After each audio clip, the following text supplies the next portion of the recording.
Every second wasted not mastering investor rights is a step closer to losing control over your own fund. It's not just paperwork or legal mumbo-jumbo. This is the battlefield where power gets handed over, sometimes without you even noticing. You've felt it, haven't you?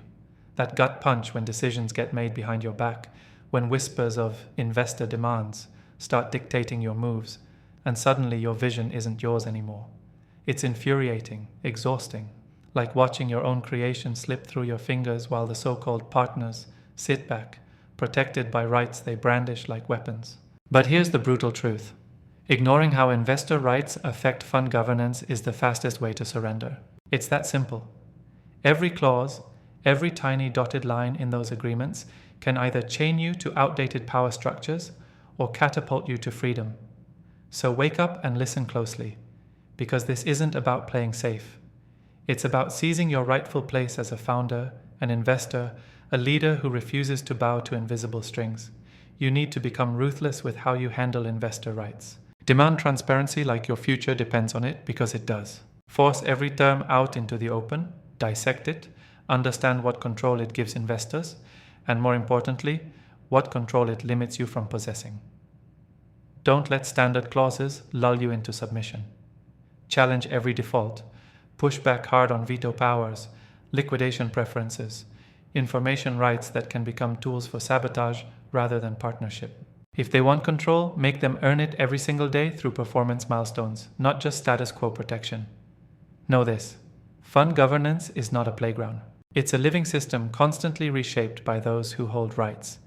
If you don't engineer it intentionally, you'll become a puppet to the loudest voices, not the smartest or the most visionary. You must build governance like a fortress, with clear roles, accountability mechanisms, and fast response plans to shut down power grabs before they metastasize. No more passive acceptance of board seat fights or quarterly report opaqueness. You make the rules brutal enough to protect innovation, but flexible enough to invite genuine support. The dance isn't about who shouts louder, it's about who designs the game.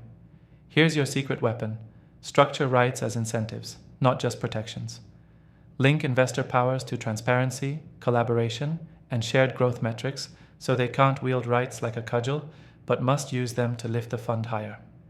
Turn governance meetings into arenas for strategic breakthroughs, not arenas of political games. This takes courage, discipline, and unshakable clarity, because most will stick to old power plays, preferring control over growth. But you are different.